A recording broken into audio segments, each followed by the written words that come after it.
बहुत समय पहले की बात है। एक छोटे से गांव में रामू नाम का एक किसान रहता था। उसकी उम्र लगभग 45 साल थी। रंग सांवला, चेहरे पर मेहनत की लकीरें और अंदर ईमानदारी की चमक। उसके पास खेती करने के लिए बस 2 बीघा जमीन और एक बूढ़ी गाय थी। वो हर वक्त अपने परिवार को 2 वक्त की रोटी दिलाने की जिद्दोजहद करता रहता था। कभी उसकी फसल मौसम से मार खा जाती थी तो कभी कीड़े बर्बाद कर देते थे, और अगर कभी फसल हो भी जाए तो बाजार में दाम ही कम मिलते थे।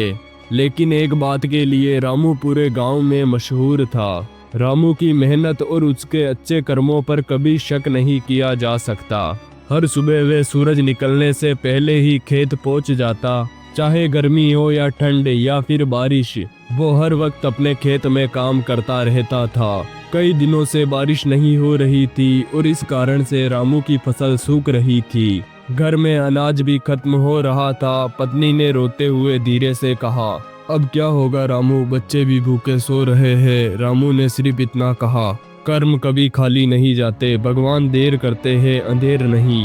दूसरे दिन वे हल लेकर खेत की तरफ निकला। रास्ते में उसने देखा कि एक घायल बुजुर्ग बैठा है और गांव वाले उसकी तरफ मुंह फेर कर निकल रहे हैं। रामू ने अपने हल को सड़क किनारे पर रखा और सबसे पहले उस बुजुर्ग को पानी पिलाया, उसके कपड़े साफ किए और उसे सहारा देकर अपने घर ले आया और बोला, चिंता मत कीजिए बाबा, जब तक ठीक नहीं हो जाते यहीं पर रहिए। घर के अंदर वैसे भी खाने के लिए कम था, लेकिन रामू ने सबसे पहले एक थोड़ा सा हिस्सा निकालकर बूढ़े बाबा को खाने के लिए दिया। पत्नी बोली, ऐसे समय में पहले खुद के लिए तो सोच लेते। रामू ने मुस्कुराकर जवाब दिया, अगर हम मुश्किल में होते हैं तो कोई हमारी मदद नहीं करता है, लेकिन हमारे कर्म कभी व्यर्थ नहीं जाते। कुछ दिनों बाद आसमान और भी गहरा हो गया। बादल दूर दूर तक नजर नहीं आ रहे थे। रामू की फसल मरने लगी। घर में अनाज भी अब एक मुट्ठी बचा था, लेकिन रामू फिर भी रोज लगातार अपने खेत जा रहा था। उसकी इतनी मेहनत देखकर एक बुजुर्ग किसान बोला, रामू अब छोड़ दे, ये खेत अब नहीं बचेगा। रामू ने मिट्टी को हाथ में लिया और बोला, जिस मिट्टी में इरादे बोए जाते हो, किसी न किसी दिन मेहनत की फसल जरूर उगती है। उधर घर के हालात और भी ज्यादा खराब होते जा रहे थे, लेकिन रामू का विश्वास नहीं टूटा। एक रात जब रामू सो रहा था तो काले बादल उठे और घंटों भर लगातार बारिश होने लगी। गांव के लोग खुश थे, लेकिन रामू की खुशी में एक वजह शामिल थी। उस बुजुर्ग की तबीयत भी कुछ दिनों बाद ठीक होने लगी, लेकिन रामू को अब तक वे पता नहीं था कि वे बुजुर्ग कौन था और उसकी जिंदगी के अंदर आगे क्या होने वाला है। 3 दिनों तक लगातार बारिश हुई और खेतों में नई जान आ गई। रामू की फसल चमकने लगी, लेकिन अब एक और नई घटना होने वाली थी। एक सुबह रामू खेत से वापस लौटा तो उसने देखा गांव के अंदर बड़ी बड़ी गाड़ियां रुकी हुई है और उसके बीचों बीच वो बुजुर्ग खड़े थे, लेकिन इस बार साधारण कपड़ों में नहीं बल्कि अच्छे जूते और कुर्ते में। रामू ये सब देखकर चौंक गया और उसने पूछा, बाबा ये सब क्या है? गांव के लोग इकट्ठा हो गए। बाबा ने बुजुर्ग के कंधे पर हाथ रखकर कहा, रामू, मैं किसी साधारण परिवार का नहीं बल्कि व्यापार मंडल का अध्यक्ष हूँ। मेरे पास पैसे, जमीन और कई सारी फैक्ट्रियाँ हैं, लेकिन दुर्घटना के कारण मैं अकेला सड़क पर मिला था। लोगों ने मुझे देखा लेकिन अपनी हालत पर छोड़ दिया। तुमने मदद की जबकि तुम खुद भूखे थे। गांव वाले एक दूसरे को देखने लगे और सब शर्मिंदा थे।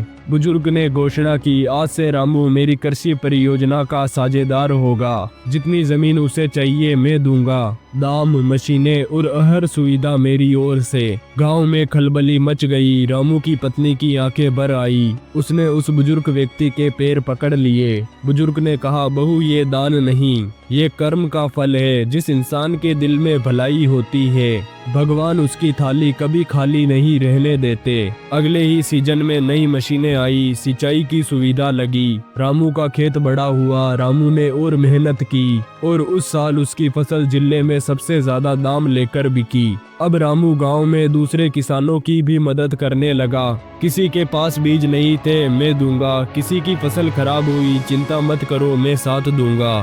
धीरे धीरे गांव में सभी लोग उसका सम्मान करने लगे।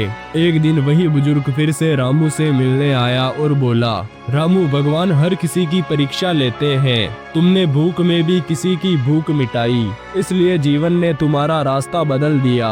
रामू ने मुस्कुराते हुए जवाब दिया, कर्म कभी खाली नहीं जाते बाबा जी, बस थोड़ी देर से फल मिलता है, लेकिन उसका परिणाम जरूर मिलता है। इस कहानी से हमें ये सीख मिलती है, कठिन समय में भी भलाई छोड़नी नहीं चाहिए। दूसरों की मदद करने से भगवान किसी न किसी रूप में आकर हमारी मदद करते हैं। कर्म हमेशा लौट कर आते हैं, देर से मगर सच्चाई के साथ। धन्यवाद।